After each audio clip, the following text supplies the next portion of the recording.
Hello everyone.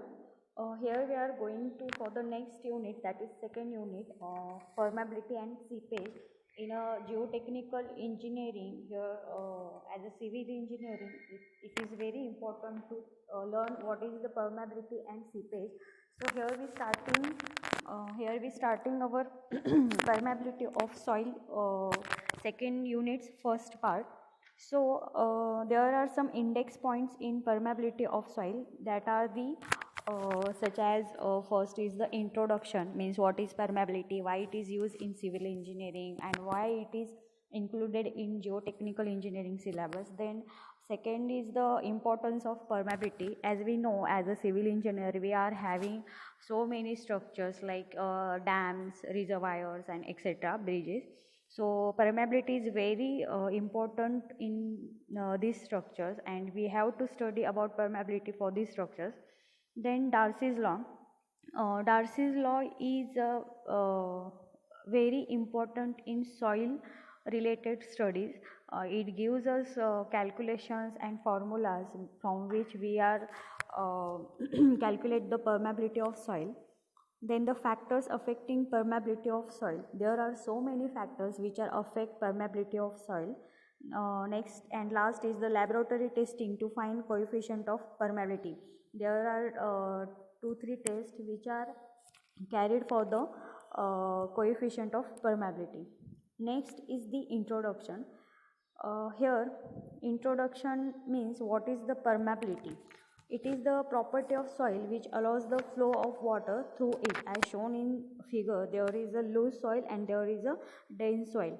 Blue lines are indicates the water, means in loose soil there is a water passes very easily, but in the dense soil water not pass very easily. It is very difficult to create a path of water. And permeability is means if water flow easily through voids of soil, then soil is highly pervious or permeable. And when the permeability is extremely low, it is called impervious or impermeable. Okay? Sorry. Importance of permeability. The design of earth dams is very much based upon the permeability of soil use. And stability of slopes and retaining structures like retaining walls, dams, embankments can be greatly affected by the permeability of soils involved. And filters made up of soils are designed based upon their permeability. Estimating the quantity of underground seepage is very important in permeability. Now next is the Darcy's law.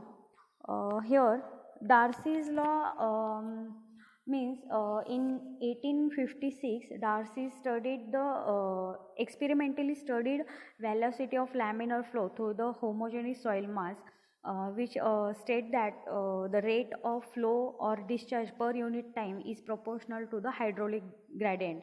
And he gave the equation, that is small q is equal to KIA, where q is for the discharge per unit time, k is the Darcy's coefficient of permeability, I is nothing but the hydraulic gradient, and A is total cross section of soil mass.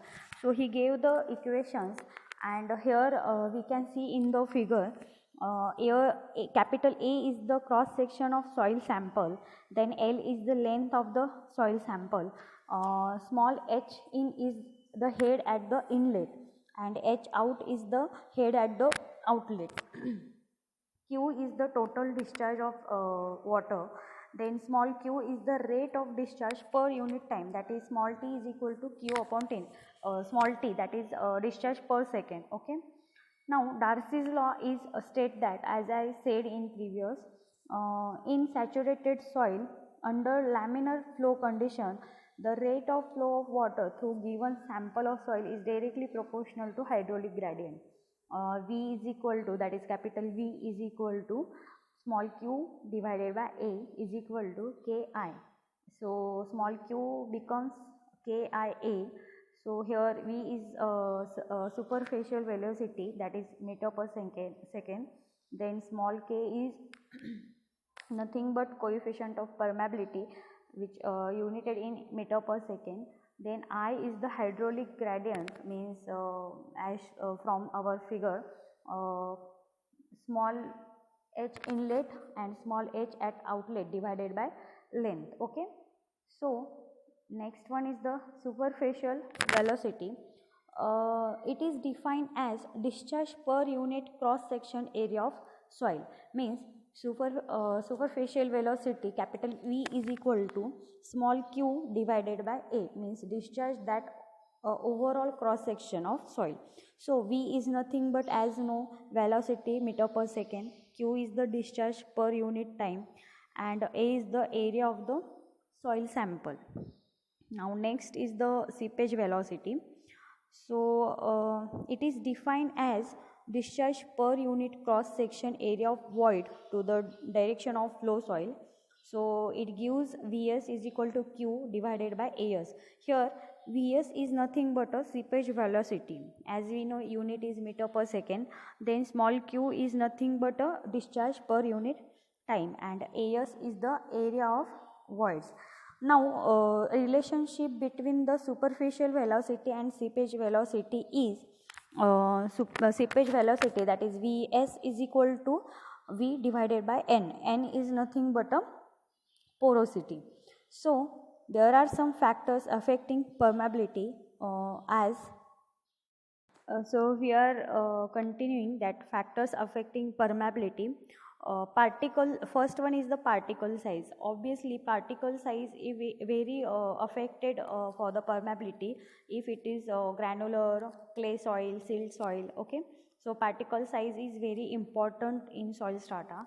Second is the property of pore water. Means water quality is very important, that is properties of pore water. Then the degree of saturation, third one is the degree of saturation. Fourth one is the presence of interrupted air and other foreign matter. Next is the structural arrangement of strata or soil. Then stratification of soil. Now next, as we seen, first one is the factors affecting permeability. First one is the particle size.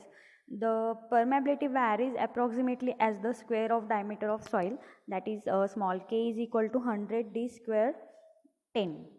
d10 is the effective diameter of the soil. As shown in figure, the low permeability is when where clay is there, and high permeability is there when the soil is granular, means as clay, then silt, and sandy soil, then gravel is having maximum permeability, and it given shown in the red line. Okay, now second point is our factors affecting permeability, property of pore water. The permeability of the soil varies directly with density and inversely proportional to the viscosity of water. So K is inversely proportional to the viscosity, that is gamma W divided by mu. So K is equal to 1 divided by mu, where K and mu is a constant. Now third one is the void ratio. Increase in void ratio, increase in area available for flow, hence permeability increases. Obviously if there is a void, then obviously water will flow easily. So K is directly proportional to E cube divided by 1 plus E, where small e is the void ratio for the soil permeability K. As we know, E is a void ratio, we seen in the first unit, that is introduction and index properties. Okay, now next is the degree of saturation. Higher the degree of saturation, higher will be the permeability. So presence of interrupted air and other foreign matters are the interrupted air and foreign matter will block the void in soil, results in decrease in permeability. Then last one is the structural arrangement. For same void ratio, the permeability of soil will be more in flocculated structure as compared to dispersed structure. As we know, flocculated structure shown in the figure and dispersed structure shown in the second figure. Okay, so next one is the stratification of soil. Stratification soil deposits have greater permeability parallel to the plane when compared to perpendicular to the plane. As we know, K1, that is a horizontal flow, and K2 is a vertical flow, but K1 is greater than K2. Okay. Now we are here to laboratory testing to find coefficient of permeability. So there are two standard laboratory tests are used to determine the coefficient of permeability of soil. First one is the constant head test and second is the falling head test. So for the first one, that is constant head test, as shown in the figure, the constant head test is used to primarily for coarse grained soil.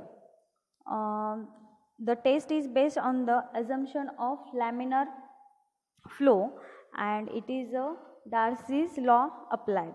So K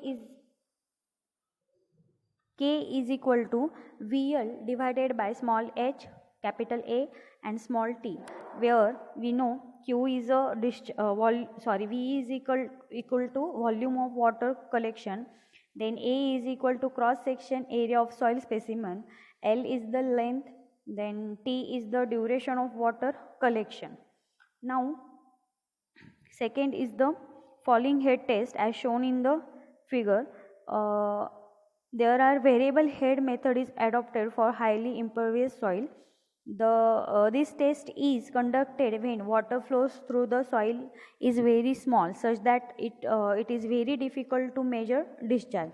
So here there is a formula shown in the figure, that is K is equal to 2.30 small a into capital L divided by capital A into small t log 10 H1 divided by H2, where A is the cross section or area of soil and H1 is the initial head, H2 is the final head.